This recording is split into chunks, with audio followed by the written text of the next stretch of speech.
जय जिनेंद्र। आज हम नागौर से अभी जोधपुर की तरफ जा रहे थे तो हमें बताया कि यहाँ पर बहुत बड़ी एक गौशाला है, और गौशाला नहीं बल्कि यहाँ पर कह सकते हैं कि गायों के लिए हॉस्पिटल है। और हमें पहले तो एक बार को लगा कि गौशाला है तो यहाँ पर भी दूध का व्यापार और घी इत्यादि के लिए यहाँ पर गायों को रखा जाता होगा और उनके बच्चे पैदा कराकर उनसे व्यापार किया जाता होगा। और फिर जैसे आम गौशालाओं में या डेयरी फार्म्स में देखा जाता है कि बच्चे करा करके फिर उनको अगर मेल काफ पैदा हो गया तो उनको सड़क पे छोड़ दिया या फिर स्लॉटर हाउस वालों को बेच दिया, या गाय बूढ़ी होने के बाद भी उनका यही हश्र किया जाता है। बहुत ही डिफरेंट अनुभूति हो रही है यहाँ पर आके हमें। यहाँ पर हमने अभी यहाँ देखा है, आप देख सकते हैं कि कैंसर पीड़ित गौवंश, यहाँ पर बहुत बड़े बड़े सेक्शंस बनाए गए हैं और लगभग अभी वर्तमान में यहाँ पर 2500 से ऊपर गाय वंश हैं जिनमें इनका निःशुल्क दान की सहायता से इलाज किया जाता है। और यहाँ पर कोई भी दूध का व्यापार नहीं किया जा रहा, ये बहुत अच्छी बात है। जिन लोगों ने जो भी गाय के बछड़े हैं जैसे यहाँ पर हैं जो अनाथ इत्यादि छोड़ दिए हैं वो यहाँ पर भी होते हैं। और बहुत सारे अलग अलग सेक्टर बनाए गए हैं। पूरी डॉक्टर की यहाँ पर टीम है जो इनकी पूरा देखरेख करती है। स्वामी जी की यहाँ पर फ़ोटो लग रही थी, उनके आशीर्वाद से ये आश्रम खुला है। और हमारे साथ यहाँ पर हनुमान जी जुड़े हुए हैं, इनका नाम भी हनुमान ही है, जो हनुमान भगवान का नाम है, जो मोक्षगामी है, मांगी तुंगी से जिनको मोक्ष हुआ है। ऐसे हनुमान जी के साथ में हम यहाँ पर पूरी गौशाला का यहाँ पर मुआयना ले रहे हैं। तो हनुमान जी थोड़ा बताइए हमारे लोगों के लिए यहाँ के बारे में, क्या नाम है इस गौशाला का? श्री कृष्ण गोपाल गौशाला। ये श्री कृष्ण गोपाल गौशाला है, विश्व स्तरीय गौ चिकित्सालय। गौशाला कहने में है लेकिन चिकित्सालय है। बहुत ही सुंदर, बहुत व्यापक लेवल पे यहाँ बनाया है। लगभग कितने एकड़ में फैला हुआ है ये? 35 बीघा है। 35 बीघा में ये पूरा की पूरा 21 एम्बुलेंस है, देखो पीछे। 21 एम्बुलेंस लाइन से आप देख सकते हैं। 21 एम्बुलेंस यहाँ पर है। और जैसा कि हम लोग भी, आप लोग जानते ही हैं, अभय दानम चैनल आप देख रहे हैं, और यहाँ पर हम लोग पक्षी अस्पताल, पक्षियों का इलाज करते हैं। और अभी वर्तमान में अभय दानम में इतने बड़े संख्या में गाय वगैरह तो नहीं है, लेकिन हाँ कुछ गाय और कुछ पशु इत्यादि भी हैं। और उससे बहुत व्यापक लेवल पे यहाँ पर हम लोग आपको दिखा रहे हैं कि किस तरह से एक इतना बड़ा काम यहाँ पर राजस्थान में हो रहा है। और कुछ बताइए साहब। यहाँ पर कर्मचारी हैं, 400 कर्मचारी यहाँ पर काम कर रहे हैं वर्तमान में। 60 डॉक्टर हैं, 400 कर्मचारी हैं। इतना बड़ा यहाँ पर है और विश्व स्तरीय काम हो रहा है, लेकिन बहुत सारे लोगों को जानकारी नहीं है इस गौशाला की।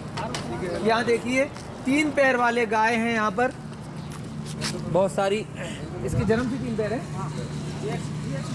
ये एक्सीडेंट हुआ है, लोग गाड़ियाँ चलाते हैं बहुत तेज़ी से और सड़क पे उड़ा देते हैं। तो कितना एरिया कवर करती है आपकी एम्बुलेंस? 350 किलोमीटर तक इनकी एम्बुलेंस जाती है पूरे राजस्थान में। तो यहाँ के आसपास के कौन कौन से शहरों तक कवर कर लेती है? जोधपुर, पाली और बाड़मेर, इन क्षेत्रों का यहाँ से कवर किया जाता है। अजमेर तक भी एम्बुलेंस चली जाती है। बहुत ही खुशी की बात है। उनके लिए इतनी साफ़ सुथरी यहाँ पर व्यवस्था। यहाँ देखिए 1 पैर एक्स्ट्रा है। क्या है इस गाय का? कुछ इस गाय का थोड़ा जन्म से 5 पैर है। ऐसी गाय हमने पहले कभी भी नहीं देखी। अच्छा, ऐसी गाय भी आती हैं हमारे यहाँ भी। हमारा हॉस्पिटल चलता है पक्षियों का, हम लोग भी जानवरों को, तो हमारे पास ऐसी हमने देखा है गाय आती है कि बहुत कूड़ा कचरा निकलता है, प्लास्टिक निकलता है पॉलीथीन भर भर के। वो भी गाय हैं। हमारे मित्रों ने कुछ ऐसे ऑपरेशन वगैरह किए हैं तो 100 किलो तक भी प्लास्टिक निकलती है। ऐसे केस भी आते हैं कूड़ा खाते थे।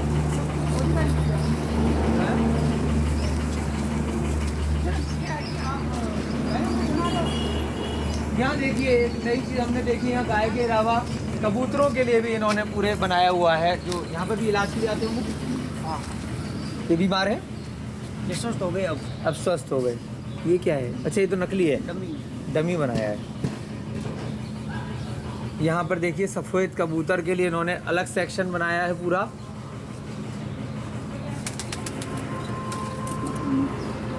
और जैसा अभय दानम में आपने देखा है कि अलग अलग सेक्शन पक्षियों के बनाए गए हैं, लगभग उससे भी बहुत बेटर यहाँ पर बहुत व्यापक एरिया में इन्होंने ये चीज़ बनाई है। ऊपर फोटो भी लगाई है, सफ़ेद कबूतर के लिए पूरा सेक्शन बनाया है और लिखा है कि किन्होंने इस जगह का दान दिया। यहाँ पर काले कबूतर के लिए अलग बनाया है सेक्शन। हर प्रकार के कबूतर अलग अलग रखे गए हैं यहाँ पर। मिट्टी का इंतज़ाम नीचे किया गया है जिससे कि पक्षियों को आराम रहे, कोई दिक्कत ना आए।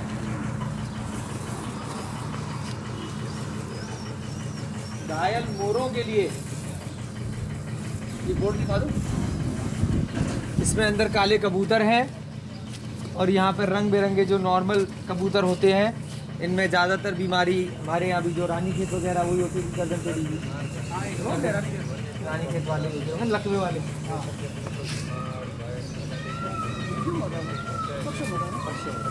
अच्छा आप ला दो।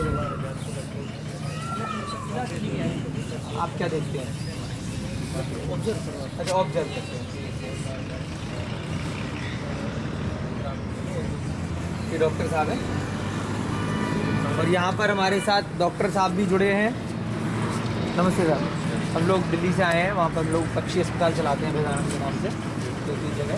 तो ऐसे ही बताया, नागौर आए हुए थे तो गौशाला देखने के लिए आए। गाय वगैरह तो कम है हमारे यहाँ, कुछ पशु हैं। नोएडा में अस्पताल बनाया हुआ है और पक्षियों के लिए है काफ़ी स्पेस। थोड़ा सा ऐसी आपसे जानना चाह रहे हैं यहाँ के बारे में, जिससे लोगों को और पता चले किस तरह के यहाँ पे पक्षी और जानवर वगैरह क्या क्या हैं, थोड़ा बताइए। ये पूरा हॉस्पिटल ही है, सब बीमार गायों का इलाज करते हैं अपने। अच्छा। स्वस्थ गायें अपने इधर नहीं रखते हैं और जो स्वस्थ हो जाती है, जब कोई बीमार गोवंश इधर आता है तो उनका बीमार हम इधर रख लेते हैं और उन्हें स्वस्थ वापस देते हैं। तो उनसे कुछ फीस ली जाती है या कोई निःशुल्क? फीस नहीं है। आप एक बीमार छोड़ जाओ और एक यहाँ से स्वस्थ ले जाओ, कोई भी चार्ज किनके आशीर्वाद से खुला? कितना पुराना है?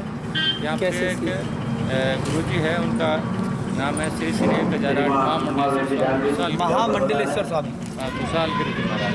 कुशालगिरी जी। उन्होंने अपनी संस्था की स्थापना की और इन्हीं की देखरेख में सारा कार्य चल रहा है। कितना वर्ष हो गया इसको? इसे 11 वर्ष हो गए। 11 वर्ष हो गए। तो बहुत ही मतलब ये पूरा धीरे धीरे करके बढ़ रहा है या 11 वर्ष से ऐसे ही है? ये बढ़ रहा है। बढ़ रहा है। हाँ। अभी अपने इसकी ब्रांच जोधपुर के अंदर भी है। हाँ हाँ। और मुख्य संस्था जो यही है। और एक अपने बीकानेर बाईपास पे एक नंदीशाला है जो पहले सरकार का अपने कांजी हाउस था। अच्छा। वो उसकी व्यवस्था नहीं संभाल पाए तो उन्होंने रिक्वेस्ट की गुरुजी से कि आप इसे गोद ले लीजिए। अच्छा। तो उसकी व्यवस्था आप नहीं देख रहे हैं। हाँ। और नागौर में एक अपना एक पक्षी सेवा आश्रम भी है। अच्छा। वहाँ पर खाली पक्षियों की सेवा हो रही है। नागौर में है पक्षियों का अलग से है? बिल्कुल। वो नहीं देखा हमने। हाँ। नागौर के किले के आसपास ही है क्या? हाँ। इसी नाम से है? हाँ, किस नाम से मगर? वो राठौड़ी कुआर में ही है, इसी नाम से। पक्षी सेवा आश्रम का नाम से है। थोड़ा दिखाइए ना, बताइए थोड़ा साथ साथ चल के। बिल्कुल। हाँ। अभी आप ये सब वन्य जीव देख रहे हैं, ये सब भी घायल बीमार आए हुए हैं। बीमार गाय। हाँ, जिन्हें हम नहीं लेके आते, इन्हें वन विभाग के कर्मचारी है, यात्रीगण है, ट्रक ड्राइवर है, या फिर जो किसी के पालतू होते घरों में। हाँ हाँ। पालतू लेते हैं मगर उनकी देखरेख नहीं होने देखरेख नहीं कर पाते, वजह से बीमार पड़ जाने की वजह से हाँ। वो इधर छोड़ जाते हैं। छोड़ जाते हैं। और जब ये अपने यहाँ से स्वस्थ हो जाते हैं, जो यहाँ पर वातावरण में आज़ाद हो सकते हैं, उनको हम यहीं पर आज़ाद करते हैं। हाँ। जो यहाँ पर आज़ाद नहीं हो सकते हैं, उनको आगे छोड़। उनको जो जंगल में छोड़ने वाले उनको जंगल में, और जो विदेशी जीव है हाँ। उनको अनुकूल पार वातावरण नहीं देता, उनको हमें इधर ही यहीं रखना पड़ता है। बजरी वगैरह जो हाँ। हुए। बाकी जैसे आप पिंजरों में देख रहे हैं, सब घायल मोर हैं। हाँ। वो स्वस्थ मोर है जो बाहर और बैठे हैं। अपने यहाँ बाहर घूमते रहते हैं। यहीं से ठीक हो के फिर यहीं छोड़ देते हैं। क्या खिलाते हैं मोरों को? आपके सामने ऐसा कैमरे देख श्रीमान रणजीत जी भाटे जो पर पधारे। श्रीमान रणजीत जी भाटे जो पर पधारे। जैसे अभी ये कुछ मैसेज चल रहे हैं, हमारे पास भी आ रहे हैं कि गर्मियों में कबूतरों को बाजरा मत दो, नुकसान करता है। तो ऐसा कुछ है क्या? बिल्कुल, हम कम कर देते हैं ना उसमें, क्योंकि ये बाजरा है जो गर्म करता है। हाँ हाँ। तो उसके टाइम में हम उसको मात्रा कम कर देते हैं। मात्रा कम। उनकी बीमारी के अनुसार यहाँ पर इनका सब भोजन पानी दाना पानी चलता है। आप कितने साल से हैं सर यहाँ पर? 7-8 साल होने को 7-8 साल हो हाँ। गए। आप इधर के ही हैं? नहीं, मैं हनुमानगढ़ डिस्ट्रिक्ट से हूँ और राजस्थान से। गिद्धबाज के लिए आपने अलग सेक्शन बनाया? पहले जो अशोक जी स्वामी जो पर पधारे। श्रीमान अशोक जी स्वामी ये गिद्ध है, वल्चर। वल्चर जो है, जो प्रजाति अभी देखने तक को नहीं मिलती। हाँ देखने को भी नहीं मिलती। वल्चर बिल्कुल विलुप्त हो गए। ये घायल अवस्था में मिला था वन विभाग के कर्मचारियों को। हाँ हाँ। इसको कोई इलेक्ट्रिक शॉक मिलने की वजह से इसकी मांसपेशियाँ जकड़ गई और पंखों में घाव हो गए थे। हाँ तो उपचार के लिए इधर आया है हाँ। और स्वस्थ होने के बाद में वो वापस इसे ले जाएंगे। इनको क्या खिलाते हैं? इनको नॉन वेज देना पड़ता है। देना पड़ता है क्योंकि ये एक पारिस्थितिकी का मजबूत हिस्सा है। इनका जीवित रहना, इनका संरक्षण होना हम लोग बहुत जैसे आवश्यक है। हमारे पास भी बाज इसीलिए। इत्यादि आते हैं, हाँ, तो हम लोगों ने एक एक्सपेरिमेंट किया है सोयाबीन की बड़ी के साथ। हाँ, सोयाबीन की बड़ी को हम बॉईल करते हैं और हैंड फीडिंग करनी पड़ती है कुछ दिन तक। हाँ, उसके बाद फिर उल्लू आता है हमारे यहाँ और ये सब चीज़, तो हमने कई बार देखा है कि एक हफ्ते में थोड़ा अपने आप फिर वो रिकवर कर जाते हैं। तो जो भी छोटे मोटे कीड़े वीड़े हुए या कोई चूहा हुआ मिल गया उससे उनका हो जाता है अपने आप। क्योंकि हमारा जैन अस्पताल है हाँ, तो हमारे यहाँ नॉनवेज बिल्कुल नहीं देते बिल्कुल हैं। बिल्कुल नहीं देते, सही है। तो पहले हमने कई एक्सपेरिमेंट करके देखे, मॉक मीट वगैरह आता है वो ट्राई किया, हाँ, नहीं चला उससे। नहीं ये क्योंकि कछुआ उनके के- भगवान ने दिया ही इस तरह का हाँ, है। उसके बाद वो वाइल्ड में कुछ भी करे। हाँ, ये अपने तक जब तक वो स्वस्थ नहीं होते तब तक अपने में कछुए हैं ये। पहाड़ी कछुए, पहाड़ी इलाकों के। तो ये भी सब रेस्क्यू करके लोग लाते होंगे, देते होंगे। ये क्या है, लोगों के घरों में पालतू थे। हाँ। जब उनके घरों में बांटा कर्मचारी मोनू पांचाल दायित्व का पालन अंदर पधारे वैसे अभी इल्लीगल है घर पर कछुआ पालतू रखना, ये सब कर्मचारी मोनू 7 साल की पांचाल उसकी सजा है। पालन आप लोग कभी भी जो भी देख रहे हैं, कभी भी कछुआ, मोर, तोता और ये वल्चर टाइप के या गिद्ध वगैरह कभी ना पालें।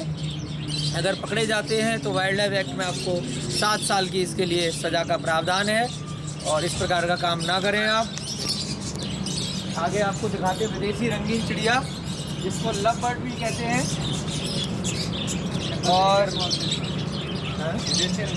विदेशी क्या बोलते हैं? हाँ, बजरीगर लबर्ड बोलते हैं इनको। और इनको मजबूरी बस बाहर नहीं छोड़ा जा सकता क्योंकि बाहर जो वाइल्ड के पक्षी हैं इनको खा जाते हैं, लेकिन इन्होंने बहुत ही अच्छा इनके लिए इंतजाम किया है, पानी के लिए भी, बैठने के लिए भी। और लोग आगे इनको ख़रीद के लाते हैं। और पहले भी हमने कई बार वीडियोस में बताया है कि लगभग 70-80% आपके घरों से पहुंचने से पहले ही रास्तों में मर जाते हैं। बोरों में कूद के इनको बेचा जाता है, लाया जाता है। ये विदेशी तोते हैं। ये लबर्ड है, ये विदेशी तोते। वो बजरी है, ये लबर्ड है। आप लोग कभी भी इस प्रकार से ऐसे व्यापार को बढ़ावा ना दें, कभी भी ऐसे पक्षी ना खरीदें, क्योंकि यदि आप खरीदते हैं तो पीछे से इनको किडनैप करके लाया जाता है जंगलों से, इनके बच्चों को चुरा लिया जाता है अंडों में से और उसके बाद आपको बेचा जाता है। आपके बच्चों को कोई पैदा होकर अगर चुरा के ले जाए तो जैसा दुख आपको होगा वैसा ही दुख इनके माँ बाप को होता है और बेचारे कुछ नहीं कर पाते, मूक पक्षी हैं। तो आप ऐसे लबर्ड को ना खरीदें। ये 3 पैर वाला हिरण है यहाँ पर। एक एक पैर कटा हुआ है।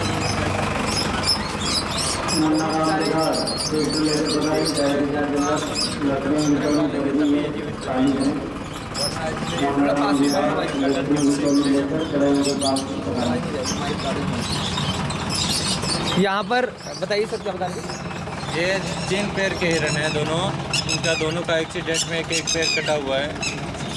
इन जीवों को जैसे अपने बच्चों को पालना पड़ता है उस तरह से इन्हें रखना पड़ता है, वरना ये इतने डरपोक जीव है कि इनका डर के मारे ही कलेजा फट जाता है, इतने कायर होते हैं ये। तो इनको बड़ी सावधानी से उपचार देना पड़ता है, तब जाके ये बहुत प्यार। जीवित बच पाते हैं। कितने प्यार से इनको रखा हुआ है। हमने भी यहाँ देखा है कि नील गाय का जो बच्चा होता है वो भी बहुत डरपोक होता है। बिल्कुल वैसे ही ये जीव है, उनको हार्ट अटैक बहुत जल्दी आ जाता है इन जीवों को। जरा सा तेज आवाज़ हुई या अच्छे से हैंडल नहीं किया, बिल्कुल, क्योंकि ये सताए हुए मनुष्य हाँ, हैं, शिकार मनुष्यों ने किए हैं। शिकार कर रखा है। बेचारे बहुत परेशान कर दिया मनुष्य ने इन जीवों को, बेहाल मचा रखा है। इनको क्या खिलाया जाता है? इनको सब शाकाहारी हैं, ये घास फूस ऐसी चीज़ें खिला रहे हैं बहुत चना अच्छी। है, लूंग है, हलगट्टी है, पाला है और हरी घास भी देते हैं इन्हें हम। हरी बिस्कुट घास भी मिलते हैं। बहुत ही अच्छी अनुभूति हो रही है आज जैसी सुखद अनुभूति शायद पहले कभी नहीं हुई हमें। इतने अच्छे से रखा हुआ है, सबके लिए अलग अलग सेक्शन है। लोग चिड़ियाघर में जानवरों को, पक्षियों को देखने के लिए जाते हैं और वहाँ पर कैद करके आपके मनोरंजन के लिए रखा जाता है और आप टिकट भी लेके उसको, व्यापार को प्रोत्साहन देते हैं। उससे अच्छा है कि आप सीधे टिकट नागौर की कराएं, राजस्थान आएँ और यहाँ पर गौशाला में और यहाँ पे पक्षियों का जो इतने हृदय के साथ में, मन के साथ में यहाँ पे उपचार किया जा रहा है, उसको देखा जा रहा है, वहाँ देखें। और यहाँ पर जो भी यथासंभव आपसे सहयोग हो सकता है वो आप सहयोग कीजिए, जिससे कि ज़्यादा से ज़्यादा ऐसा इसका और उद्धार हो और ये लोग एम्बुलेंस खरीदें और भी जानवर यहाँ पे उनका इलाज हो। यहाँ पर है चील रखी गई हैं, घायल घायल चील और बाज। बाज और चील का सेक्शन है ये। यहाँ पर इसमें चील का एक बच्चा है घायल। यहाँ पर चील का छोटा बच्चा है, उसको अलग रखा है ताकि बड़ी चील इन्हें नुकसान हाँ, ना बड़ी पहुंचा चील कई बार छोटे बच्चे पे अटैक करती है, इसलिए उनको अलग रखा है। जैसे अपने पीने के लिए आर ओ मशीन का फिल्टर पानी रहता है, वैसे इन गायों पे देखिए पीने के कितना लिए साफ पानी है। आर ओ का पानी रहता आप है। सड़क पे देखते हैं लोगों की लगा देते हैं, लेकिन उसमें काई जमी रहती है। इसमें आपको बिल्कुल भी काई नहीं दिख रही, एकदम साफ पानी है और साफ साफ लिखा है कि आरओ का फिल्टर्ड पानी है। ऐसी सुंदर व्यवस्था पक्षियों के लिए बहुत ही उत्तम। जैसे हम अपने बच्चों को पानी पिलाते हैं यहाँ पर, वैसे ही साफ़ सुथरा पानी यहाँ पर पक्षियों के लिए और जानवरों के लिए रखा गया है।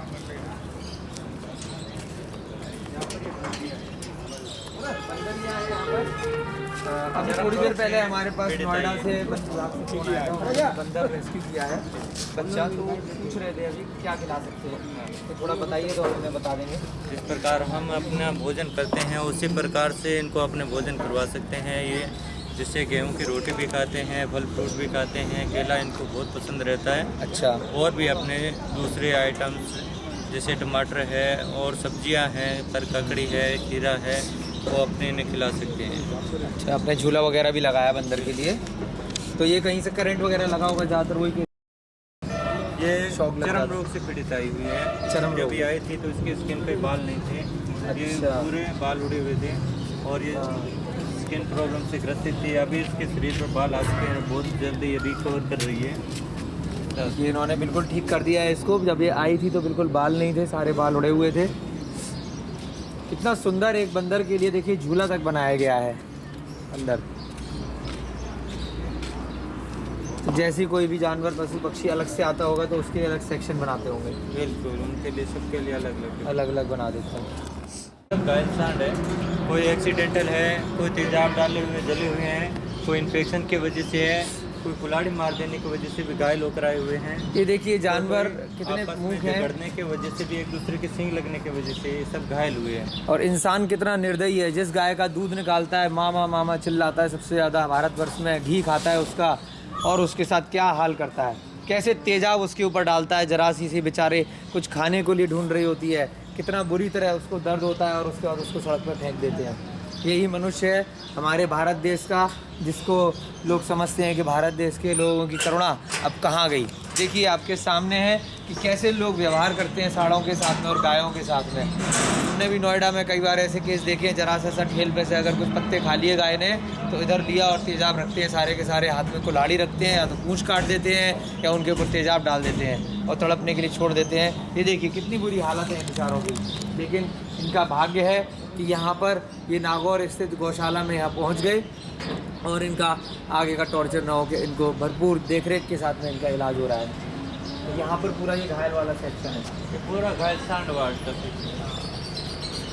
सब प्रकार के आपको केस देखने को मिल जाएंगे, मैंने आपको बताया है। हाँ। और किस तरह के केस हैं? आगे अपने जो गौ माताएँ प्लास्टिक कचरा निकल लेती हैं, हाँ, प्लास्टिक कचरे उनका रुमनोटोमी का अलग से एक वार्ड है। हाँ, वो दिखाइए। प्लास्टिक कचरे का, प्लास्टिक काओ के नाम से एक सीडी भी आप लोगों ने देखी होगी, जिसमें पूरा बताया है कि आज के समय में गाय प्लास्टिक की हो गई है। वो आपकी जो कोल्ड ड्रिंक की बोतल हैं उनके ढक्कन, आपकी प्लास्टिक की बोतलें और आपकी पॉलीथीन और चमड़ा की नुकील पता नहीं क्या क्या कूड़ा कचरा खाती है। और उसके बाद वो गाय दूध क्या पता नहीं क्या देती है, अंदर उसके प्लास्टिक की प्लास्टिक निकलती है। ऐसा इन्होंने यहाँ पर उसके ऑपरेशन करने के लिए एक अलग से सेक्शन बनाया है, वहाँ ये लेके चल रहे हैं। बहुत ही सफाई है यहाँ पर, बिल्कुल भी कोई गंदगी नहीं दिख रही है उस गौशाला में। एक बहुत ही मॉडर्न गौशाला है ये, कुल्हाड़ी लगी है। ये देखिए क्या हाल मचाया है। ये हमारे डॉक्टर साहब बता रहे हैं कि कुल्हाड़ी सीधे लेके उसके मुंह पे मार दी बेचारी गाय के। यहाँ पर भी कुल्हाड़ी मारी है मुंह पे। कोई आपके साथ ऐसा करे तो क्या लगेगा?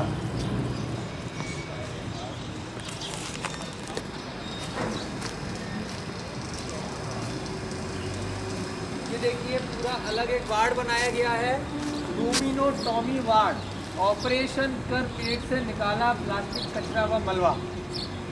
जैसा हमने पहले भी कई बार वीडियोस में देखा है और अपने मित्रों के जहाँ पर दिल्ली में ऑपरेशन इत्यादि होते हैं वहाँ पहले भी हमने बहुत सारा इस तरह की चीज़ें देखी हैं, खुद साक्षात ऑपरेशन करते हुए। किस प्रकार से एक बार हमारे एक मित्र हैं विनीत जी, तो नोएडा SPCA में जब वो ऑपरेशन कर रहे थे तो 90 किलो प्लास्टिक एक गाय से पेट से उन्होंने निकाल के हमारे सामने दिखाई थी, तो हमारे रोंगटे खड़े हो गए। उसी दिन से हमने ये प्रण किया कि हम प्लास्टिक की पॉलीथीन का उपयोग कम से कम करेंगे, जितना संभव होगा हम प्लास्टिक की पॉलीथीन का विकल्प अपनाएंगे।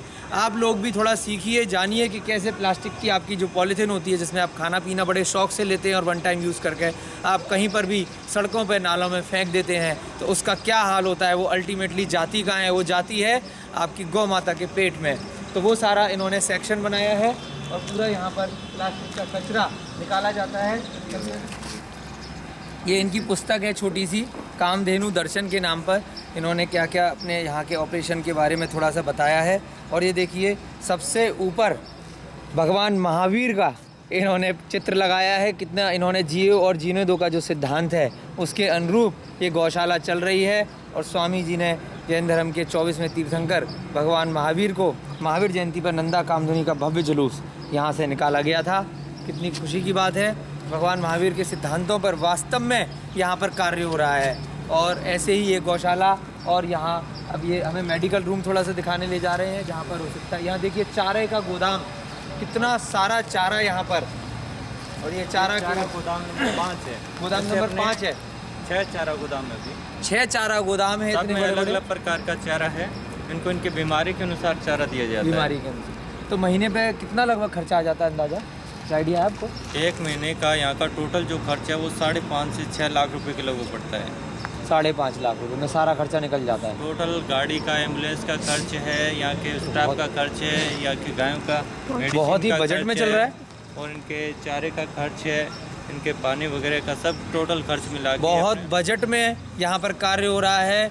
इससे ये पता चलता है कि यहाँ के जितने भी इतने सारे डॉक्टर और कर्मचारी अवश्य सेवा भाव के साथ में, बहुत ज़्यादा मनी माइंड ना होकर, बहुत ज़्यादा तनख्वाह न लेकर यहाँ पर बहुत अच्छे से दिल से सेवा कर रहे हैं। मात्र 5.5-6 लाख रुपए में 400 कर्मचारी, जिसमें 60 डॉक्टर भी शामिल हैं, और 2500 से ऊपर गाय भैंस यहाँ पर हैं। और इसके अलावा इतना सारा वन्य जीव, इतनी साफ़ सफाई, 21 एम्बुलेंस, उनके ड्राइवर, इतना खर्चा आज के समय में बिल्कुल स्वप्न जैसा लगता है। महंगाई के ज़माने में छोटी छोटी सी कंपनियों में भी कुछ ही एम्प्लॉयज़ में इतना सैलरी इत्यादि बढ़ जाती है, लेकिन बहुत अच्छा लग रहा है। यहाँ देखिए कितने अच्छे तरीके से लाइन से सारी एम्बुलेंस आपको दिखाई दे रही हैं।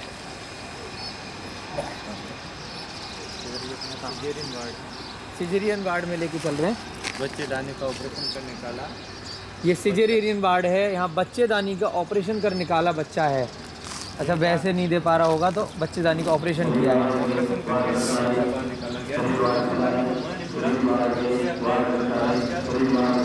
महिलाओं के अंदर भी जैसे मनुष्यों में पहले नॉर्मल डिलीवरी होती थी, पर अभी शरीर कमज़ोर होने की वजह से उसके ऑपरेशन करके निकाला जाता है। लेकिन जानवर क्योंकि कूड़ा खा रहा है और उसके भी शरीर कमज़ोर हो चुके हैं, तो ये एक अलग से वार्ड बनाया है कि शरीर में बच्चा है लेकिन उसकी नॉर्मल डिलीवरी नहीं हो पा रही, तो उन्होंने पूरा वार्ड बनाया है कि जैसे मनुष्यों में ऑपरेशन होता है वैसे ही बच्चेदानी का यहाँ ऑपरेशन करके उनका बच्चा निकाला जाता है, जिससे गाय और उसके जो भी बच्चा होने वाला है उसको बचाया जा सके। ये सारे बच्चे वैसे ही पैदा हुए। यहाँ पर ये हमें चीरा दिखा रहे हैं गाय का, आपको कैमरे से दिखाते हैं नज़दीक से। यहाँ पर ये जो चीरा लग रहा है इस वाइट वाली गाय के, इधर आप देख सकते हैं ये चीरा जो लग रहा है, यहाँ से इसका ऑपरेशन करके निकाला गया है। इस जगह इसकी गाय की बच्चेदानी होती है।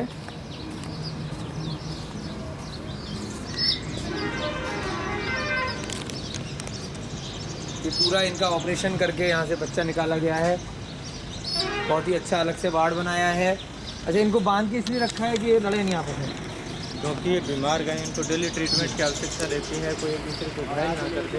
अच्छा। और इनका प्रॉपर से ट्रीटमेंट चलता रहे, इसीलिए इनको सबसे से बांध के रखा जाता है।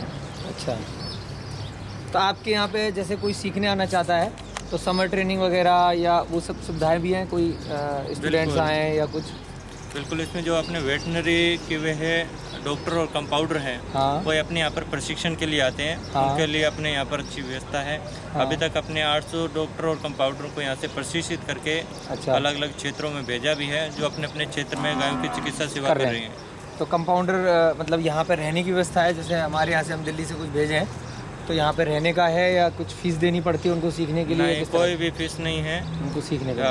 मगर हम उनको एक हिसाब से लेते हैं। जैसे अभी अपने टीम मेडिकल टीम है जो अभी यहाँ पर 60 से 65 के करीबन है, हाँ। तो उतने ही हम टीम रखते हैं। जैसे जैसे 3 महीने के अंदर उनको ट्रेनिंग का कोर्स दिया जाता है। 3 महीने के बाद में जैसे वो फ्री हो जाते हैं तो उनके बाद में जिनका रजिस्ट्रेशन हो चुका है उनको पहले बुलाया जाता है। अच्छा, ठीक है।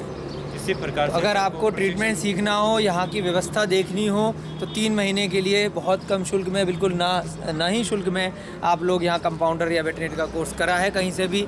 ये बहुत अच्छी चीज़ है।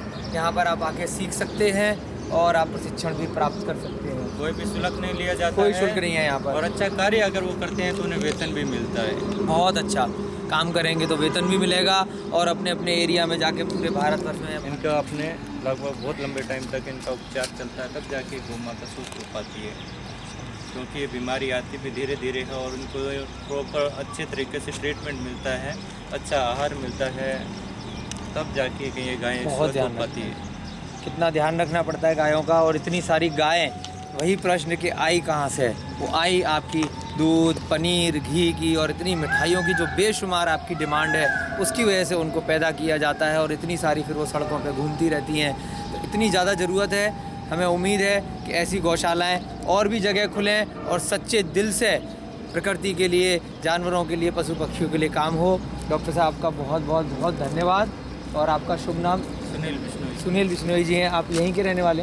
नहीं, मैं हूँ राजस्थान से, हनुमानगढ़ डिस्ट्रिक्ट से। हनुमानगढ़ डिस्ट्रिक्ट से। आपका बहुत बहुत धन्यवाद और उम्मीद है कि आपसे आगे भी हम लोग जुड़े रहेंगे और जल्दी यहाँ पर कुछ लोगों को प्रशिक्षण के लिए भी भेजेंगे। बहुत अच्छा लगा आपसे बात करके। आगे आपको हॉस्पिटल का पूरा पार्ट दिखाना बाकी है। अच्छा, अभी हॉस्पिटल भी दिखाएंगे। आइए हॉस्पिटल भी देखते हैं साथ में। अच्छा, मेन हॉस्पिटल जहाँ ऑपरेशन वगैरह होता है, ये तो बाहर का हिस्सा है। अच्छा, यहाँ गायों के लिए नमक रखा हुआ है, सेंधा नमक। गौ माता के लिए सब प्रकार का बांटा और वन्य जीवों के लिए भोजन सामग्री मौजूद है। इधर से भी दो। 1 महीने के पौष्टिक आहार का खर्च 9 लाख रुपए पड़ता है। अच्छा। 1 दिन का 30,000 रुपये का खर्च है डाली बांटे का। अच्छा, 9 लाख रुपये आहार का अलग है हाँ, और 5 लाख रुपये वो किसी का है? जो 5-6 लाख आप बता रहे थे खर्चा महीने का। तो 1 दिन का डेली खर्च है 5.5 से 6 लाख रुपए। 1 दिन का है? हाँ, 1 दिन का है वो। अच्छा, तो मैं लगा 1 महीने का 5-6 लाख। 1 महीने का नहीं, 1 दिन का। और ये सब डोनेशन से चलता है। अच्छा, 1 दिन का 5 लाख का खर्चा आ जाता है। थोड़ा हम रेक्टिफाई करते हैं। इतनी बड़ी गौशाला में वही हम सरप्राइज थे पहले। 1 दिन का 5-6 लाख का खर्चा आता है। क्योंकि 9 लाख रुपए बता रहे हैं कि ये दाने का ही 1 महीने का खर्चा है। विशाल का 1 दिन का टोटल खर्चा 30,000 रुपये का बांटे का खर्च है। इसमें अपने वन्य जीवों के लिए भोजन तो सामग्री किस मौजूद तरह है। के लोग यहाँ पे दान देते हैं?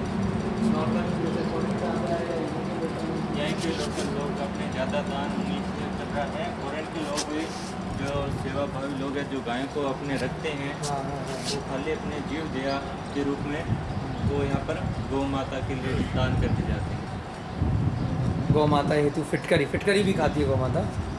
हाँ, फिटकरी इनको दी जाती है ताकि इनके पेट में कीड़े वगैरह हैं खत्म हो जाए।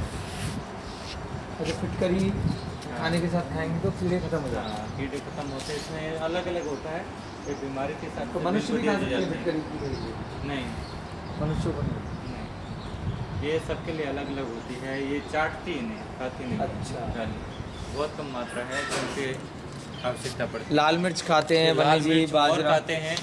फुल्ले वगैरह जो है अपने चूहों के लिए, और पॉपकॉर्न वगैरह जो है अपने खरगोश के लिए, देसी विदेशी खरगोश के लिए है। बिस्कुट वगैरह जो है अपने खरगोश की हेजल तरह के लिए के हैं। और खरगोश भी हैं? हाँ, खरगोश भी हैं।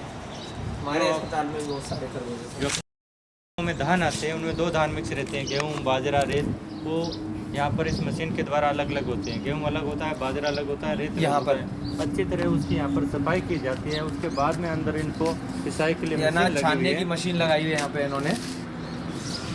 केजड़ी की पत्तियाँ लूम में जिसे बोलते हैं वो यहाँ पर रखी गई हैं। ये हिरन के लिए, हिरन को पाला खिलाते भी, हैं। ये पाला जो जड़बेरी की पत्तियाँ होती है उन्हें पाला बोलते हैं। जड़ बेरी की पत्तियाँ पाला कहलाती हैं। हाँ। ये भी हिरन के लिए भोजन है। हिरन को खिलाते हैं ये।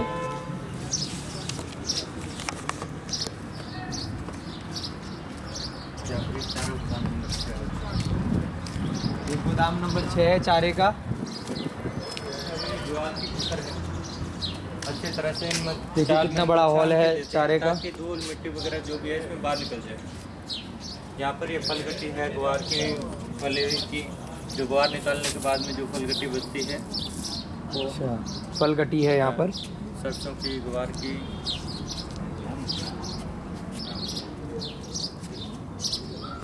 तालाब